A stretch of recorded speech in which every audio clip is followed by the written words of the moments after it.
Então, irmãos, vamos ler segunda carta a Timóteo, capítulo 1, do verso 15 ao verso 18. Você que trouxe sua Bíblia, acompanhe.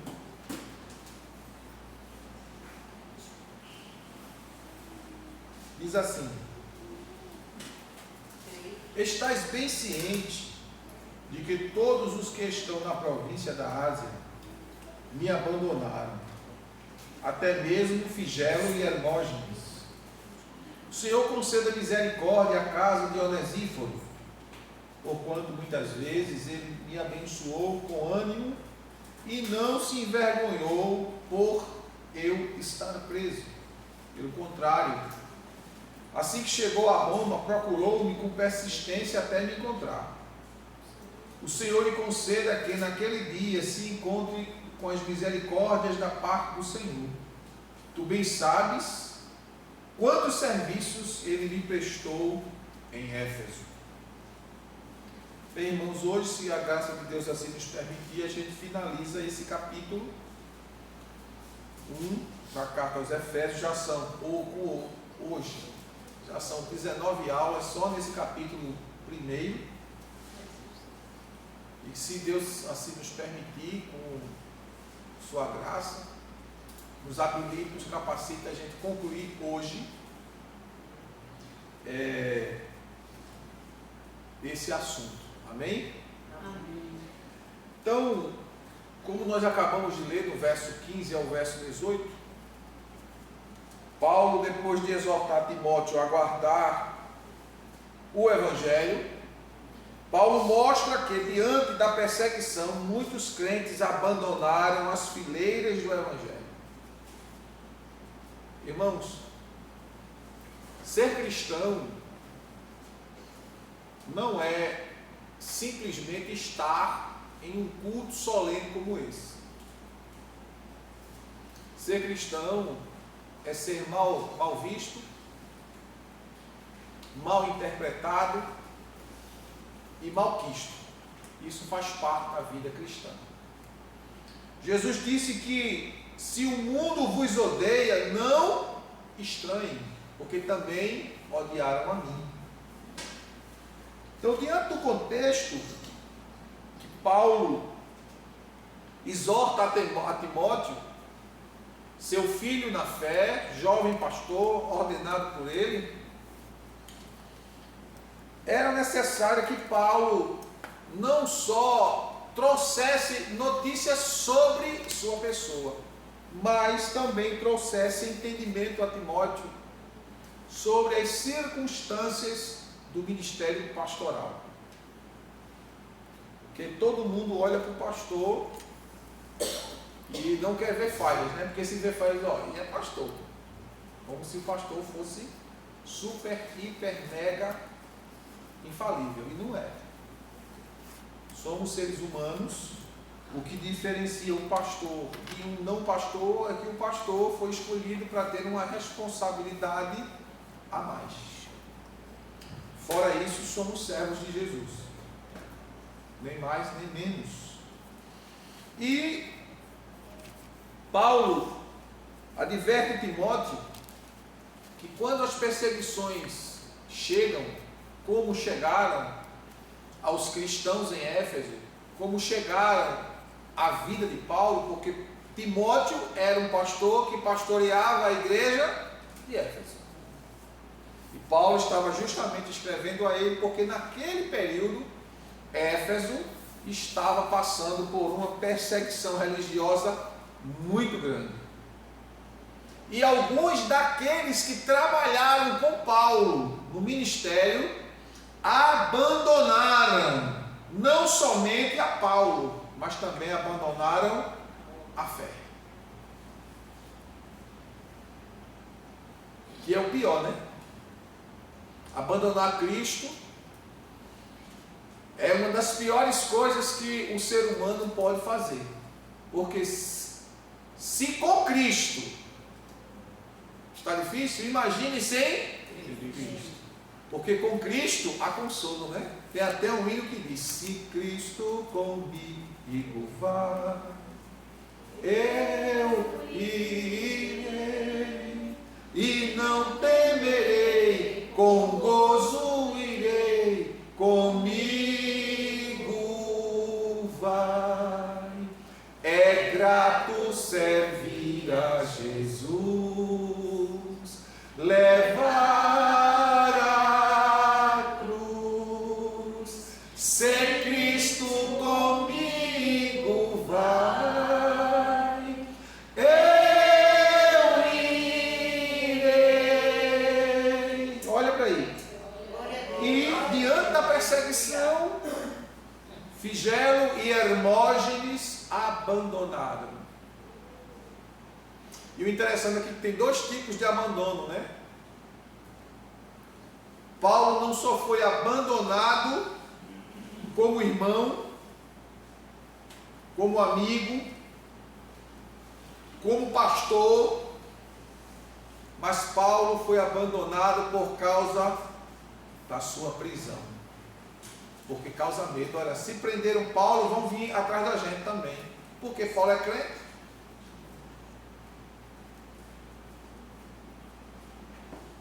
Então vão vir atrás da gente também. Então, vamos logo dizer que a gente não é mais crente. Se prenderam ele, vai prender a gente também. Então, Paulo já exorta Timóteo a guardar o Evangelho, mesmo diante das perseguições. Ao longo da carta, Paulo encoraja Timóteo a não se envergonhar do Evangelho nesse tempo de prova. Porque na época da bonança o pessoal canta assim, ó: é muito bom ser crente. Tempo da bênção, né? Mas quando chega a prova, é que vai se ver realmente aonde está o teu coração e como está o teu coração. Todo ser humano ele tem altos e baixos, momentos bons. Isso, irmãos, é a visão. Escute bem, a visão que nós temos da vida. Para a gente, bênção é quando não tem nada ruim. No nosso contexto, a visão da gente. Enquanto no contexto de Deus, muitas vezes o que está acontecendo de ruim é uma bênção na nossa vida. Só que a gente não vê assim. A gente vê como tudo está ruim. Está tudo ruim. Nada está bom. Porque não está de acordo com aquilo que a gente vê. Porque a nossa visão, ela vai até onde os nossos olhos podem alcançar. Mas a de Deus não. Paulo diz na segunda carta aos Coríntios, no capítulo 5, verso 7, ele diz que nós andamos pela fé e não andamos por aquilo que nós vemos. Então, quando a gente anda pela fé, a gente tem o comportamento que Abraão teve. Pela fé, Abraão foi ao Monte Moriá levar o seu filho para sacrificar. Pela fé. Por quê? Porque ele cria no milagre. Glória a Deus. Agora, estava sendo fácil? Não estava. Abraão, sim, Senhor. Pega o teu filho. Olha, Deus diz assim: o teu único filho. E sacrifica-o a mim. Imagina Abraão. Deus, e agora? Eu passei 25 anos esperando esse menino. E agora o Senhor quer que eu mate o menino?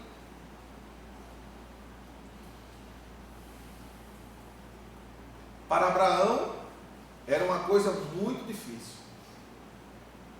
Muito dolorosa. Mas a fé de Abraão tornou a dor mais amena.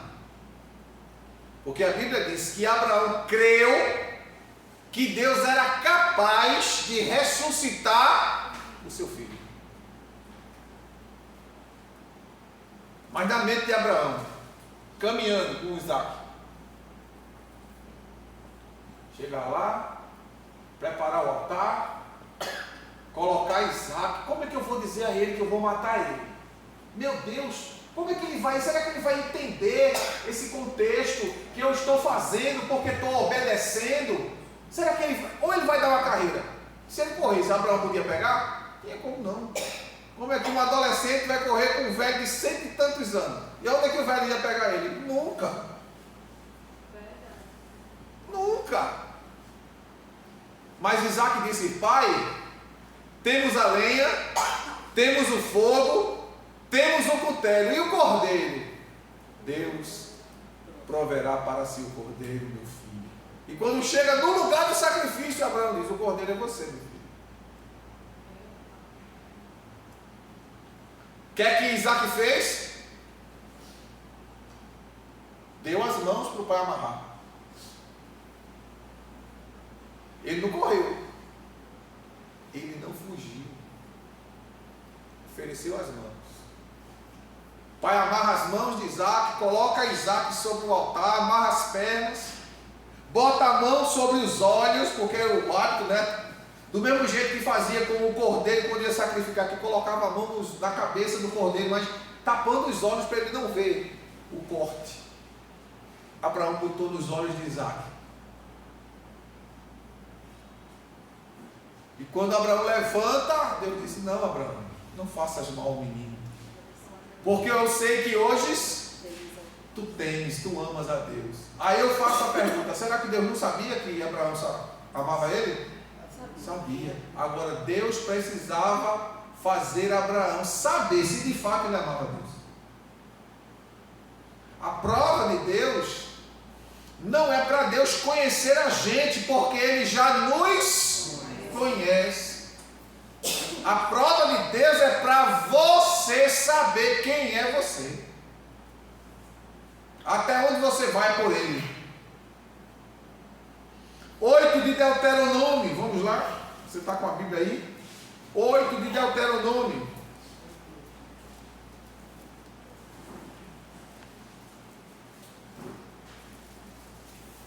Deuteronômio 8.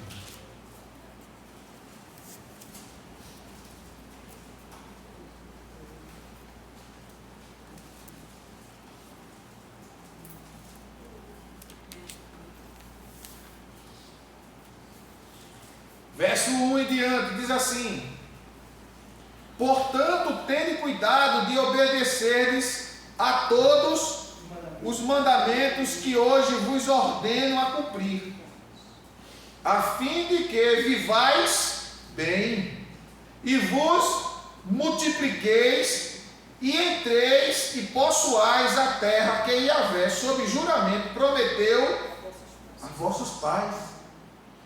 Traze sempre viva em tua memória a maneira como Yahvé, o teu Deus, te conduziu por todo o caminho no deserto, durante esses 40 anos, para te tornar humilde e provar-te, a fim de que exteriorizasses todas as intenções do teu coração.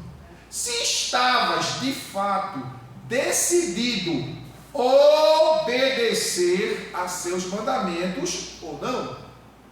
Aí ele diz no verso 3: ele te humilhou, fez que sentisses fome, e te alimentou com um maná que nem tu, nem teus pais conheceis, para te mostrar que o ser humano não vive apenas, mas de toda palavra que procede da boca de Deus. Deus trouxe humilhação para que o povo soubesse quem de fato era Ele. E na medida que o povo ia manifestando o que estava dentro, Deus pegava e dizia: olha, tira isso daí. Moisés, esse aí vai morrer no caminho. Todos aqueles que iam revelando. Porque, irmãos, quando a pessoa está na prova, numa situação difícil, ele vai ou ela vai exteriorizar o que está dentro dele. Os momentos difíceis revelam quem são de fato as pessoas. Está tudo dando certo? Está assim, ó. Pai do Senhor, está tudo bem? Está uma bênção. Mas quando as coisas não estão de acordo, Pai do Senhor, amém. Está tudo bem? Está uma bênção. Mas assim, aquele, está uma bênção. Todo desanimado, aquela voz michuruca, né? Porque na visão da pessoa está tudo dando errado. E na visão de Deus, Deus está dizendo, eu quero ver quem tu é de verdade. Mesmo que ele já sabe. Mas a pessoa precisa saber quem ele é. É verdade. Porque a gente, irmãos, a gente pensa que a gente é bom. É assim. Jesus disse que a gente é mau. 7 de Mateus, verso 6 em diante. Ele diz, se vós, sendo maus, sabe fazer boas coisas para vossos filhos, então Jesus disse que a gente era mau. Só que a gente olha e diz, eu sou um cara bom, rapaz. Todo dia Deus precisa tirar os carrapichos que está na lama. Tirar a laminha que mela a lã da gente, a roupa da gente. Por isso que o sábio Salomão, lá em Eclesiastes 9:8, ele diz, em todo tempo sejam alvas as tuas vestes, e nunca falte o óleo sobre a tua cabeça. Ou seja, não deixa a situação sujar a tua aparência de crente. Que tu não tenha só a aparência de crente, mas que o óleo, quem é o óleo? Espírito Santo, guie, olha, teu comportamento. Alvas, vestes e óleo na cabeça. Louvado seja Deus. Ainda no capítulo 8 de Deuteronômio, aí ele diz assim,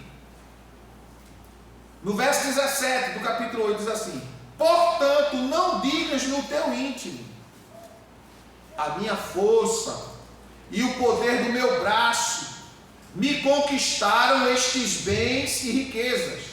Antes, te recordarás de Yahvé teu Deus, porque é Ele o que te dá força e capacidade para gerar riqueza e confirmar a aliança que jurou a teus pais, conforme hoje se constata claramente. Verso 19, se te esqueceres do Senhor teu Deus e seguires outros deuses e os servires e prestares cultos a eles, assegure-te hoje que sereis exterminados. Ou seja, que quando você não reconhece a ação de Deus sobre sua vida, está tudo dando errado, Deus quer falar alguma coisa. Deus quer me ensinar alguma coisa. Deus está me preparando para alguma coisa. Mas a gente começa logo. Isso é difícil, meu Deus. Que isso? E começa, balança os braços, balança as pernas e começa a reclamar. Todos os que reclamaram morreram no deserto. Todos. Reclamação é a murmuração. Não via gratidão. Eram escravos, estavam no deserto, não entendiam que precisava passar no deserto para receber uma bênção maior. O deserto faz parte da conquista da tua vida. O deserto faz parte da mudança da tua vida. O deserto faz parte do preparo da tua vida. O deserto é a bênção de Deus para te dar algo maior. Então passa pelo deserto, porque mesmo no deserto, olha, vai ter um guarda-chuva de Deus de dia. Glória a Deus. De noite vai ter o abajur de Deus te iluminando. Vai sair água da rocha e pão vai cair do céu. Glória a Deus. Mas tu precisas passar pelo deserto. Amém? Amém, Jesus. Glória a Deus. É durante a provação que conhecemos os verdadeiros amigos e os verdadeiros crentes. Figelo, como a gente leu no versículo 15 do capítulo 1 de 2 Timóteo, Figelo e Hermógenes abandonaram Paulo. Irmãos, na hora que você, no caso Paulo, né, foi preso, precisava de um apoio, foi deixado de lado. É como alguém adoece ou perde o emprego, precisa de um suporte, procura um amigo e o amigo diz o quê? Nem te conheço. Paulo passou por isso. Aí hoje tem muitos supostos crentes, né? Me decepcionei com a igreja. Quando eu precisei da igreja, ninguém me ajudou. Foi? Mas o que foi que tu fizesse pela igreja? Tu te envolvesse com a igreja? Não estou aqui para fazer nada. Somos corpo. Na carta de Paulo aos Efésios, ele diz: o corpo bem ajustado, ele cresce como edifício santo para a habitação de Deus. Se tiver ajustado, se tiver desajustado, não tem como crescer, vai cair, o reboco cai e o tijolo sai. São aqueles crentes que não estão ajustados ao edifício santo, ao corpo santo de Cristo. E aí eles abandonam não só a Cristo, mas abandonam seus irmãos. Quem foi que fez isso? A igreja de Laodiceia abandonou seus irmãos, vendendo eles a Roma, dizendo aonde eles estavam escondidos para serem presos e mortos. A igreja os crentes de Laodiceia fizeram isso. Por quê? O que eles diziam? Estou rico, estou abastado, de nada tenho falta. Aí Jesus disse para ele: não sabes tu que és pobre, cego, miserável, desgraçado e nu? Foi Jesus que disse, não foi Silvio não, que ele era desgraçado. Porque era uma igreja que só visava conquistas, bens materiais, em detrimento da morte dos nossos irmãos, dos seus irmãos. E isso, irmãos, tem acontecido no mundo todo. Não só foi na época de Paulo, mas isso também acontece hoje. Há aqui um clássico exemplo dessa verdade. Em primeiro lugar, a deserção nos tempos de prova, o abandono, o desistir. Paulo diz a Timóteo: estás ciente de que todos da Ásia me abandonaram, até mesmo Figelo e Hermógenes. Aí vem, todos quem? Vou contar aqui para vocês. Quase 3 anos em Éfeso Paulo passou. Éfeso era a capital da Ásia. Isso está em Atos capítulo 20, verso 31. Ele evangelizou as províncias inteiras. As 7 igrejas da Ásia eram todas dessa região. Todas foram fundadas e estabelecidas por Paulo. Houve um grande avivamento espiritual em Éfeso, e o fogo desse avivamento espalhou-se por toda a província. Nesse tempo é que foram plantadas as igrejas, durante esse processo de avivamento que Deus trouxe sobre a cidade de Éfeso. A igreja de Esmirna, Pérgamo, Tiatira, Sardes, Filadélfia, Laodiceia, Hierápolis e Colossos. Todas essas igrejas foram fundadas devido ao grande avivamento que Deus despertou na cidade de Éfeso, através do apóstolo Paulo. Veja bem, em virtude do incêndio de Roma, entre os dias 17 e 24 de julho de 64 da nossa era, né? Do ano 64 depois de Cristo, e da imputação desse crime hediondo aos cristãos, e ainda em virtude da prisão de Paulo, grande líder do cristianismo, especialmente na Ásia, e de seu iminente martírio, todos os amigos e companheiros de Paulo da Ásia o abandonaram. Todas as igrejas que Paulo fundou, que sabia que ele estava preso, todas elas fizeram isso.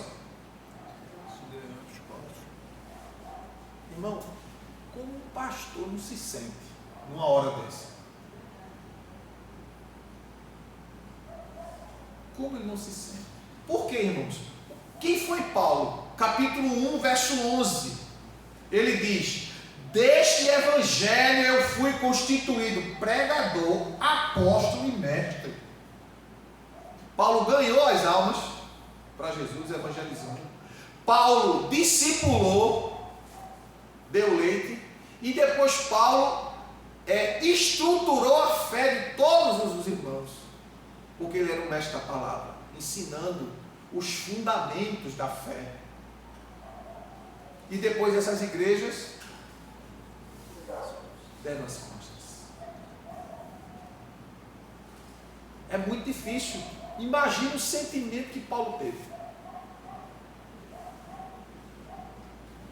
de ser abandonado por aqueles que ele amou, dedicou, se esforçou para dar a eles Cristo, gerar neles Cristo. Paulo disse: eu sinto as dores de parto. Eu vos gerei nas minhas orações, nas minhas súplicas, que fiz por vós. E outra coisa, eu não cesso de orar por vós. Oração constante, intercessão constante e ensino constante. E no momento mais necessário, Paulo foi abandonado. E a gente vê crente churuminhento. Papai, não, eu estou mais não, quero ir mais não. Porque eu fui para a igreja e encontrei aquelas irmãs que no Espírito Santo, e as irmãs nem falaram comigo. Com certeza já conheço. Vocês estão entendendo? Aí faz beicinho. Papai, não. Crente menino. Crente infantil. Ela não estava na igreja para buscar Deus, mas a atenção dos irmãos. Pois é. Você vir para aqui é buscar a Deus. A unidade e a comunhão se desenvolve na medida que você se envolve. Tem gente que chega na igreja, não fala com ninguém, termina o culto, vai-se embora, não fala com ninguém. Irmão, não gosta de ninguém. Como abençoado? Tu chega à tarde, isso é, eu estou falando dia de domingo, né?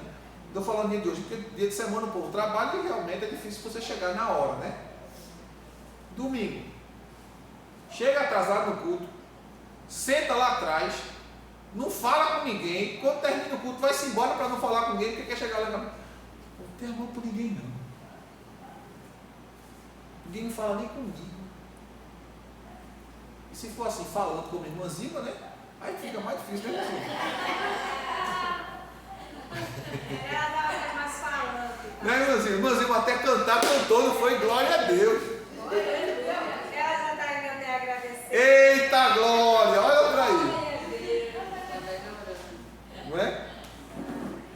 Aí, Paulo agora recebia a imputação, escuta bem. Roma foi incendiada e esse crime foi imputado aos cristãos. E entre os cristãos estava Paulo.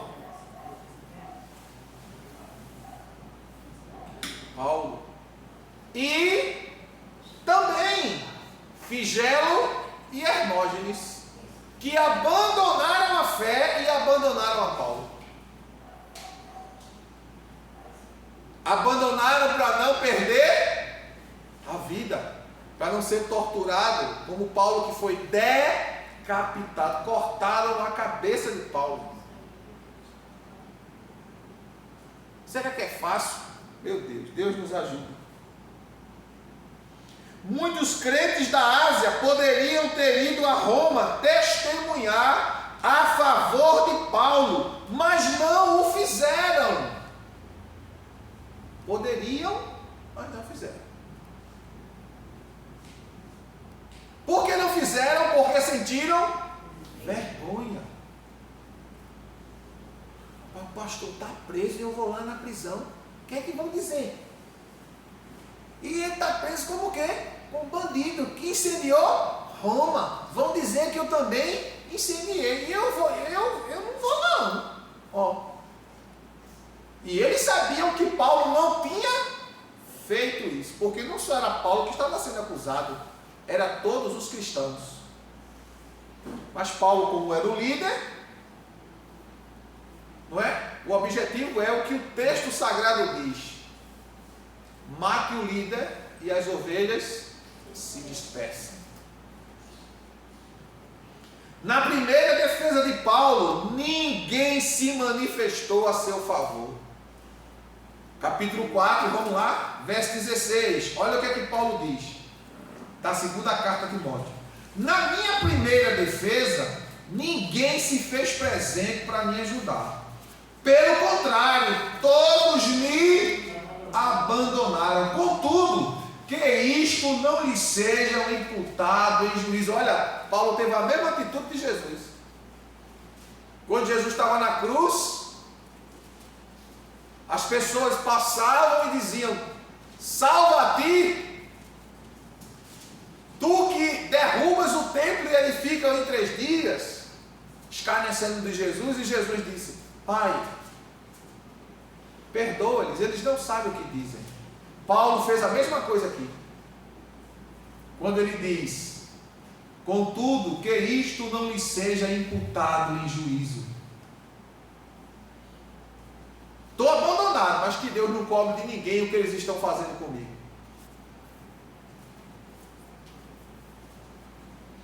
Aquele que era um tempo em que a fé apostólica corria sérios riscos.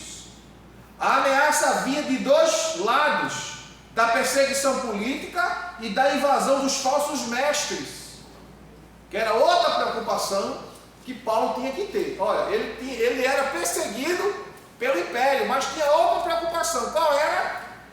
A dos falsos pastores, a dos falsos ensinadores entrarem no meio da igreja e ensinar errado, a fim de que a igreja se desviasse da verdade do Evangelho. Dos dois lados. Paulo sofreu dos 2 lados. Tanto no sentido físico, da perseguição física, imposta pela política de Roma, como a perseguição espiritual, a preocupação com os falsos mestres. Depois do grande despertamento ocorrido em Éfeso, quando as pessoas denunciaram publicamente suas obras e abandonaram a idolatria, rompendo com a feitiçaria, seguiu-se grande deserção. Ou seja, os efésios, quando começaram a ouvir a palavra de Deus como ela é, eles começaram a confessar seus pecados publicamente, deixar a idolatria, abandonar a feitiçaria. E, historicamente falando, faziam isso nas ruas, levavam os seus livros e queimavam em público. Isso foi um despertar espiritual na vida daquela cidade através da pregação do Evangelho. Em segundo lugar, a lealdade nos tempos de prova. Oh, irmãos, é difícil hoje você ter amigos leais, não amigos fiéis. Tem uma grande diferença entre fidelidade e lealdade.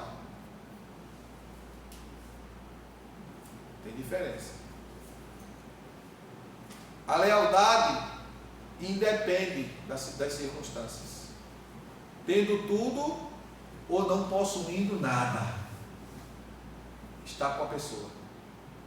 E aqueles amigos que supostamente são fiéis, é aquele que é seu amigo quando você está na saúde, é seu amigo quando você tem recursos, é seu amigo quando você dá somente a ele palavras de elogio, aquelas palavras que ele ou ela quer ouvir.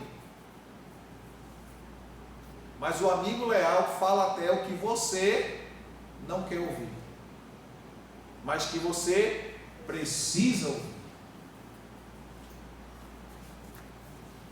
No meio dessa debandada geral, Onesíforo, cujo nome significa portador de préstimos, é como um lírio que floresce ao lado de Paulo. É um solo de lealdade no meio de um coral de abandono. A beleza do caráter de Onesíforo constitui-se na nobreza de suas ações, se destacam claramente no obscuro profundo da triste conduta de todos os que estão na Ásia. Ou seja, no meio de todos aqueles que abandonaram, surge, Deus levanta Onesíforo. Assim como Deus levantou Simão Cirineu para ajudar Jesus a levar a cruz, porque Jesus não tinha condições de carregar a cruz. Se você não sabe, saiba hoje, Jesus não levou a cruz até o Calvário. Ele não podia nem ficar em pé. Quem levou foi Simão Cirineu, não foi Jesus. E assim Deus levanta Onesíforo para abençoar a vida de Paulo. A beleza do caráter de Onesíforo constitui-se na nobreza de suas ações, se destacam claramente no obscuro profundo da triste conduta de todos os cristãos da Ásia.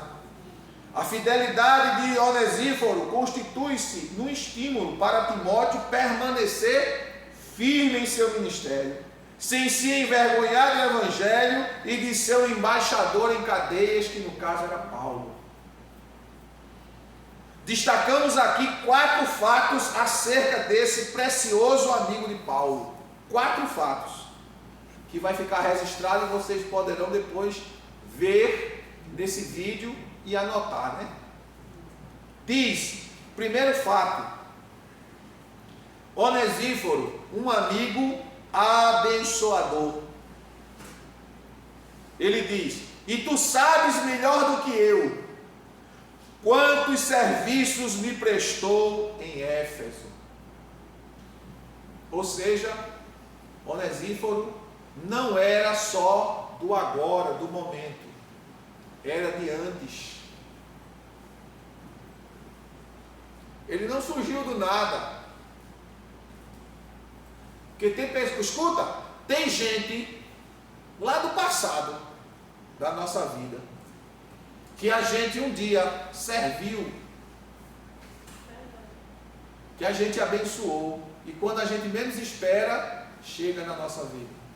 Você foi uma pessoa preciosa na minha vida. Eu sou o que sou hoje por sua causa. Chega Onesíforo para servir a Paulo. Durante os 3 anos que Paulo passou em Éfeso, ele se desdobrou para servir a Paulo em diversas circunstâncias e ocasiões, uma vez que ali possuía residência. Onesíforo tinha residência em Éfeso. Verso 19 do capítulo 4. Vamos ver?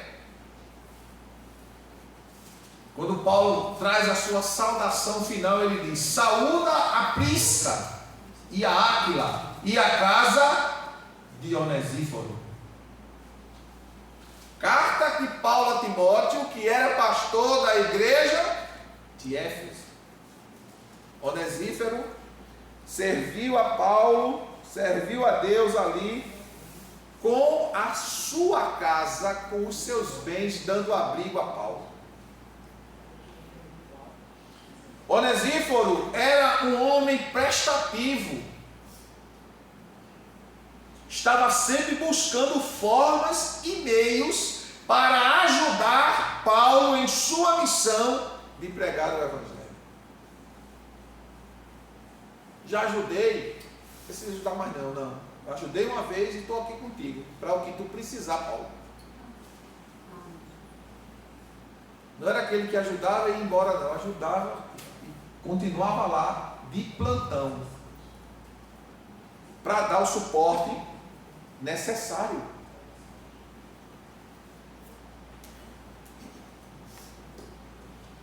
Já dei a mão uma vez, eu vou ficar o tempo todo, é? Onesíforo não era assim. 2.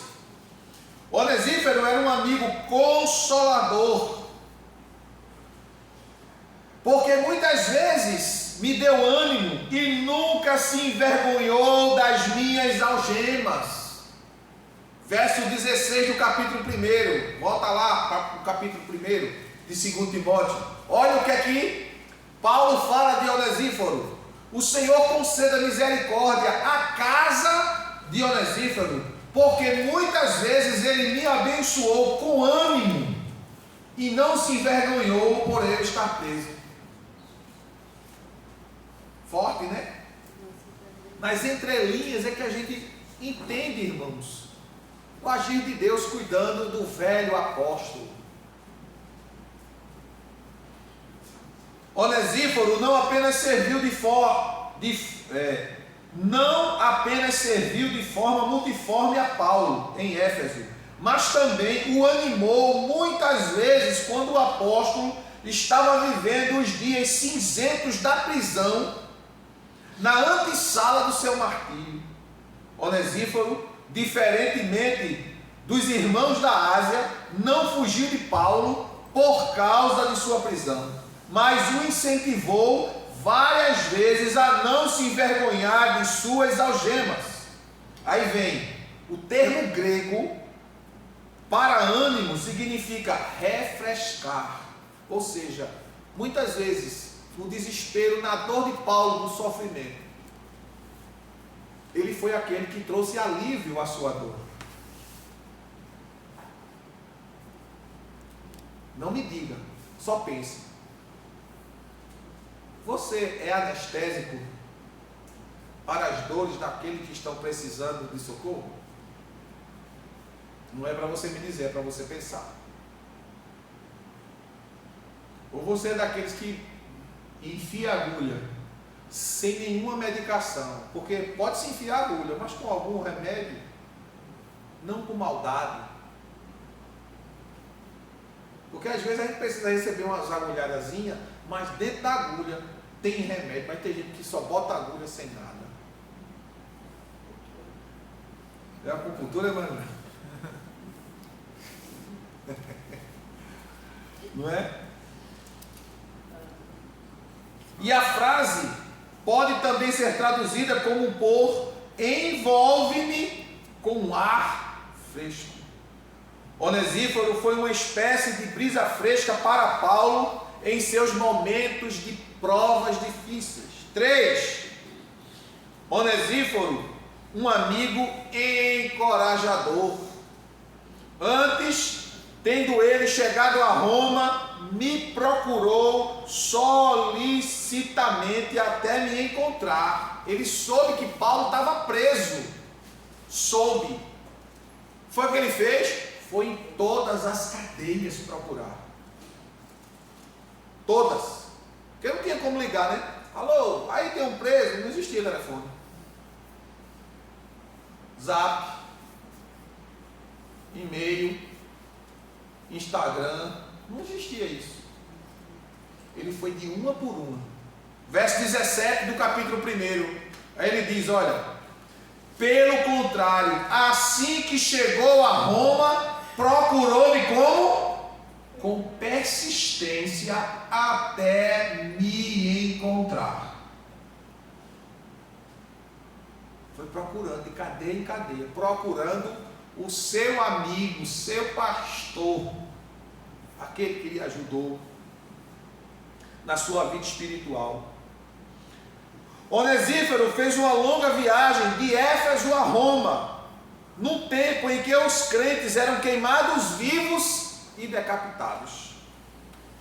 Desconhecendo o paradeiro de Paulo, ou seja, em que masmorra ele se encontrava, ele poderia ter desistido após várias buscas, mas não desistiu até encontrar Paulo, para estar ao seu lado nos momentos mais difíceis da sua vida. De fato, Onesíforo era um amigo encorajador.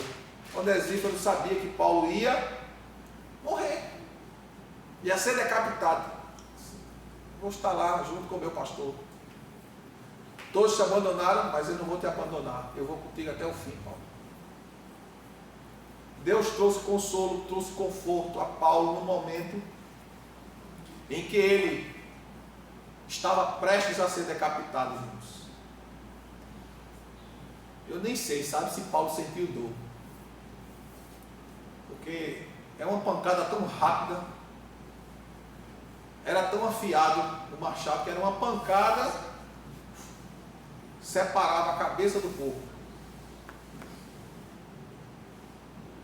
Mas convicto de que daqui a alguns dias, já, Jesus volta e a gente se encontra com Paulo. Aleluia. Paulo, como tu suportasse aquilo? Ó, Silvio, não deu tempo nem eu sentir dor. Jesus me deixou. Não deu tempo nem eu sofrer. A gente sabe que quando chegar lá, a gente vai conhecer ele. Só que o nome dele não vai ser mais Paulo. Nem o meu vai ser mais Silvio. Nem Adelso vai ser mais Adelso. Nem Cleide vai ser mais Cleide. Nem Pablo vai ser mais Pablo. A Bíblia diz que o nosso nome vai ser mudado.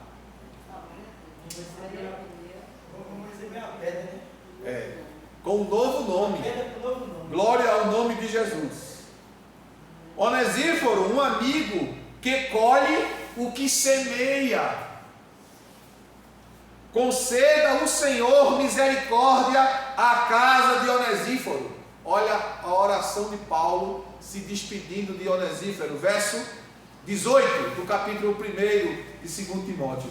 O Senhor lhe conceda naquele dia se encontre com as misericórdias da parte do Senhor. Tu bem sabes quantos serviços ele me prestou em Timóteo. Esse homem abençoou muito a minha vida. Que Deus o abençoe e use de misericórdia para com a vida de Onesíforo e sua família. Palavra do pastor que estava prestes a ser degolado. Conceda ao Senhor misericórdia à casa de Onesíforo. O Senhor lhe conceda naquele dia achar misericórdia da parte do Senhor. Onesíforo semeou misericórdia e Paulo roga a Deus misericórdia para ele e sua casa. E como a palavra de Deus nos ensina, os misericórdios alcançarão misericórdia. Mateus capítulo 5, verso 7. Bem-aventurados os misericordiosos, porque estes alcançarão misericórdia. A gente conclui nesta noite esse capítulo 1 de 2 Timóteo, destacando que Paulo fez dois grandes apelos a Timóteo. Primeiro apelo: Timóteo deveria se unir a ele no sofrimento pelo Evangelho. Segundo, Timóteo deveria guardar o bom depósito que fora confiado. A base para o apelo são a obra do Espírito Santo. Cristo e o Evangelho e o exemplo de Paulo e Onesíforo. Então Timóteo, além de receber essa carta, que era uma carta que trazia orientação, mas também era uma carta que retratava os fatos da vida de um pastor que estava prestes a ser degolado, decapitado. E Paulo trazia isso para Timóteo, não para desanimá-lo, mas para dizer a ele: continue firme, não se envergonhe, não desista, não pare, não desanime. Irmãos, medita. Se hoje você fosse chamado para testemunhar de Jesus, e no seu testemunho alguém dissesse: você está pronto para morrer por Jesus, o que você faria? Não é para você me dizer, é para você pensar.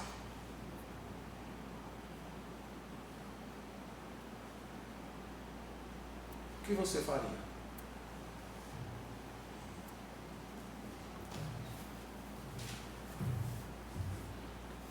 Você negaria? Você sentiria vergonha? Nós precisamos avaliar muita coisa. Ser crente não é botar só isso aqui no braço, não. É muito mais. Muito além do nosso entendimento. Muito mais alto que o firmamento. É o amor de Deus sem par. Que a gente precisa testemunhar, com certeza, com convicção. Sem medo.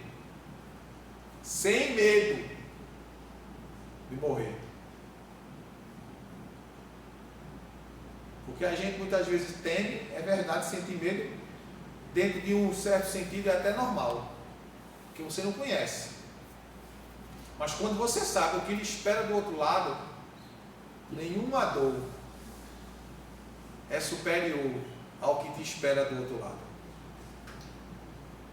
Do outro lado te espera o abraço do Salvador, dizendo: vinde benditos do Pai, recebei por herança o gozo que vos está preparado desde a fundação do mundo. Por isso nós precisamos ser fiel a esse Cristo vivo e verdadeiro. Amém, meus amados? Amém. Que Deus continue vos abençoando em nome de Jesus.